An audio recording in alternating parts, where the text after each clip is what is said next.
Hello, नमस्ते प्रणिपात विद्यार्थी मित्रांनो, मी अभिषेक Savarkar, engineer अभि या यूट्यूब चॅनलवर तुमच्या सर्वांचे पुन्हा एकदा मी मनापासून स्वागत करतो.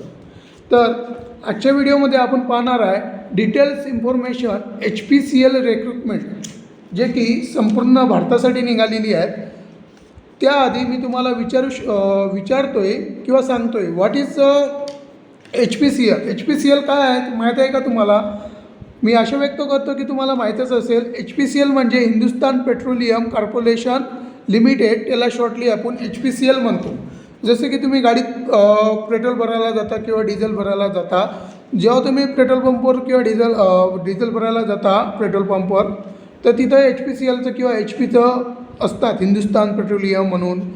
तर तेच एक तिथंच आपल्याला त्याचबद्दल एक रिक्रुटमेंट आउट झालेली आहे. त्याच कंपनीची रिक्रुटमेंट आउट झालेली आहे, जे की इंजिनियरसाठी सुद्धा आहेत आणि अनदर ब्रँच BSc असो किंवा अदर CCA असो, MCA असो, अशा अनेक पोस्टसाठी त्यांनी रिक्रुटमेंट आउट केलेली आहे.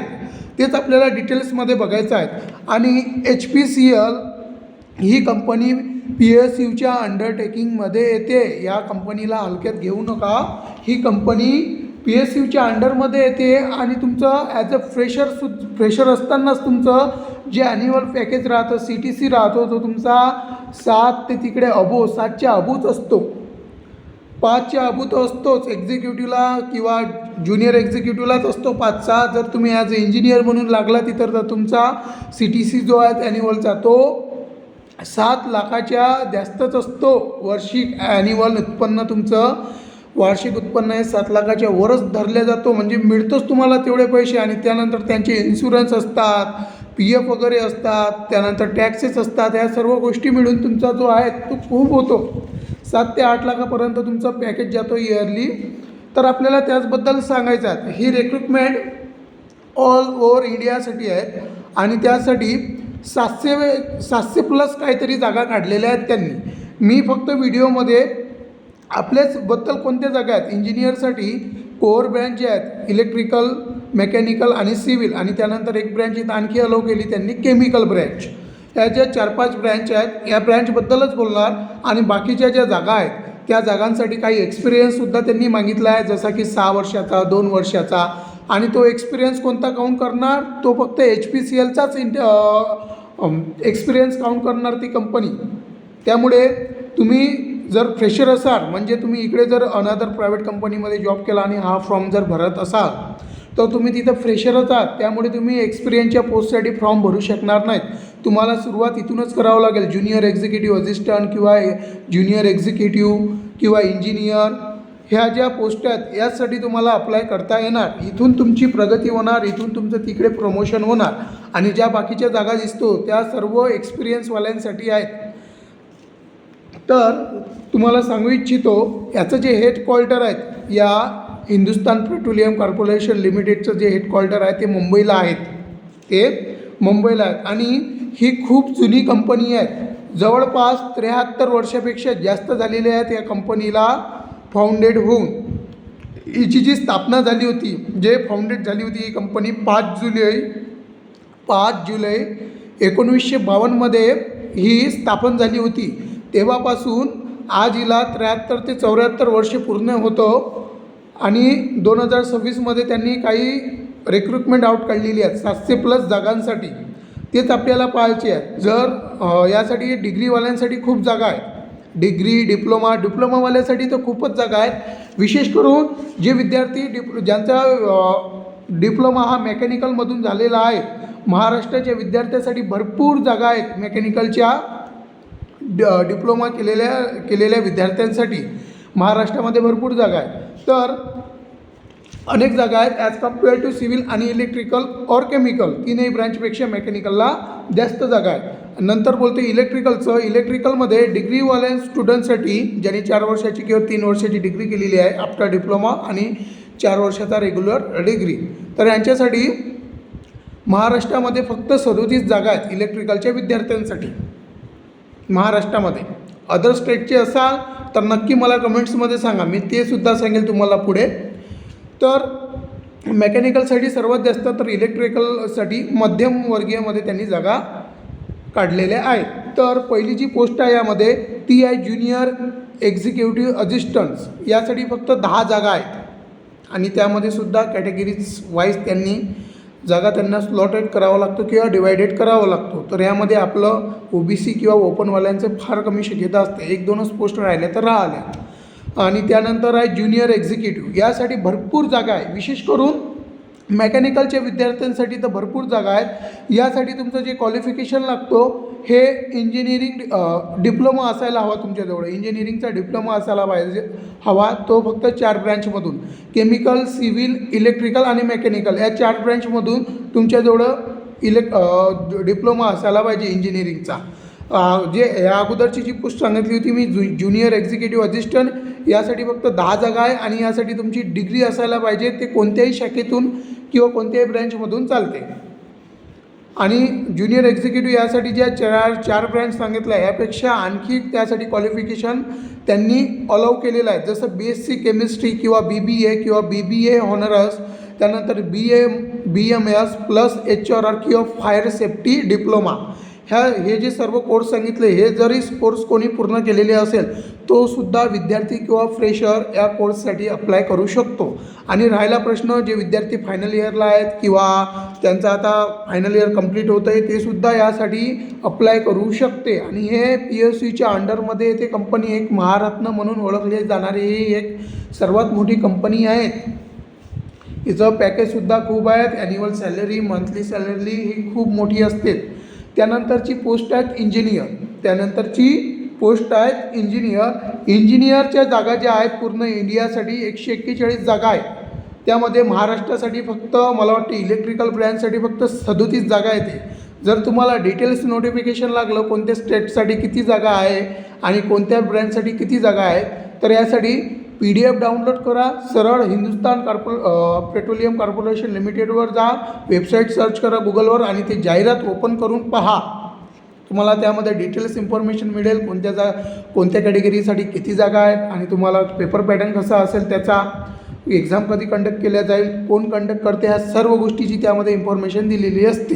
फक्त विषय एवढा आहे की तुम्हाला तितकं प्रामाणिक राहावं लागेल. ते जे हे आहे ॲडव्हर्टाईजमेंट आहे ते तुम्हाला पूर्ण डिटेल्समध्ये वाचावं लागेल. एवढेच कष्ट तुम्हाला घ्यावं लागणार आहेत. त्यानंतर तुम्हाला सर्व त्याबद्दल माहितीच होणार आहेत. जर इंजिनियरच्या ज्या जागा आहेत त्या इथं फक्त तुमचं जे क्वालिफिकेशन मागितलं आहे ते फक्त 4 ब्रँचसाठी मागितलेलं आहे. सिव्हिल, मेकॅनिकल, इलेक्ट्रिकल आणि केमिकल. आणि यासाठी तुम्हाला जे पॅकेज असणार आहे, मंथली जी सॅलरी असणार आहे तुमची ही 60 ते 70च्या घरात सॅलरी असणार आहे. ॲज अ लागल्याबरोबर काही महिन्याची तुम्हाला ट्रेनिंग दिलेली असणार आणि नंतर तुमची ट्रेनिंगच्या दरम्यानसुद्धा तुम्हाला तुमचं पेमेंट मिळणार सांगितलं आहे तेवढ्याप्रमाणे. त्यामुळे मी सांगू इच्छितो की ह्या कंपनीला हलक्यात घेऊ नका. आणि आता फॉर्म कोणी भरायचा, सर्वात महत्त्वाचा मुद्दा म्हणजे फॉर्म कोणी भरायचा. त्या पहिले सांगतो की याची जी फीज आहे ही फीज 1200 रुपये आहे, प्लस काही GSTसुद्धा लागू शकते याला. तर 1200 रुपये फीज आहे. मी असं म्हणतो फीकडे सुद्धा लक्ष द्या. जे विद्यार्थी आर्थिक दुर्बल असतात किंवा ज्यांची सोय नसतात इतकी सारी फी भरणं, त्यानंतर एक्झाम सेंटरवर जाणं, तो दिवस निवडणं, जर प्रायव्हेट जॉब करत असाल तर ते ड्युटी ऑफ ठेवणं, त्यानंतर तुमच्या घरापासून एक्झाम सेंटरपर्यंत जाणं, तो खर्च आणि एक्झामला बसणं, पेपर कसा जातो हे डिपेंड्स करणं आणि आपला अभ्यास किती आहे ह्या सर्व गोष्टीचा आलेख तुम्हाला माहीत असला पाहिजे. स्वतःची जी क्षमता आहे हे तुम्हाला माहीत असली पाहिजे असं माझं मत आहे. आणि फीज काय कमी नाही ठेवली आहे. माझंसुद्धा इथंच अटकते. मलासुद्धा इथंच संशय तयार होतो की इतकी सारी फी कशाला ठेवलेली आहेत. लागल्यावरचा विषय वेगळा आहे. लागल्यावर तुम्हाला ते एका महिन्यात कितीतरी पटीत तुम्हाला पैसे मिळून जातात फीचे. पण जे विद्यार्थी लागणार नाही, जागा जितक्या आहेत तेवढ्याच ते भरणार आहेत ना. माझा विषय काय आहे, मला काय म्हणायचं आहे ते नीट समजून घ्या. जागा दर 700च आहेत आणि यासाठी जर कमीत कमी इंडियामधून जर 4 लाख विद्यार्थीनं फॉर्म केले, कमीत कमी म्हणतो मी, तर किती सारे पैसे होते 1200 रुपयानं. मग बाकीच्यांचे तर पैसे वेस्ट जातात ना. जागा तर 700च भरणार आहे ना तुम्ही. ह्या 4 लाखापैकी 700च विद्यार्थी तुम्ही घेणार आहात. तर बाकीच्यांचे एवढे सारे पैसे तुम्ही त्याकडे थोडं अंडरस्टँडिंग करायला पाहिजे, समजायला पाहिजे की फीज जी आहे ती भरपूर होते असं आम्हाला विद्यार्थ्यांना वाटते. 1200 रुपये ही कमी फीज नाही झाली आहे आणि त्यानंतर फीज नव्हे तर आम्हाला अभ्यास करणं, बॅचेस घेणं, त्यानंतर एक्झाम सेंटरवर जाणं, तो दिवस ज्या दिवशी पेपर राहतो तो प्रायव्हेट जॉब करत असेल तर तो ऑफ ठेवणं, ते मजुरी पडणं, या सर्व गोष्टीचा विचार करून मी तुम्हाला हेच सांगू इच्छितो, ज्या विद्यार्थ्यांचा पूर्णपणे अभ्यास असेल, या पेपरसाठी PSUच्या अंडरमध्ये येत असल्यामुळे या पेपरसाठी गेट लेवलचा अभ्यास लागतो तुम्हाला मित्रांनो, MSCBच्या वरचा अभ्यास लागतो, टफ लेवलचा अभ्यास लागतो यासाठी, आणि परमनंट जॉब आहेत त्याबरोबर तुम्हाला काही त्यांनी अलाउन्सेस, इन्सेंटिव्हसुद्धा अलाउ केलेले आहेत, ते झालं लागल्यानंतर पाहू आपण. पण आताचा जो विषय आहे आपला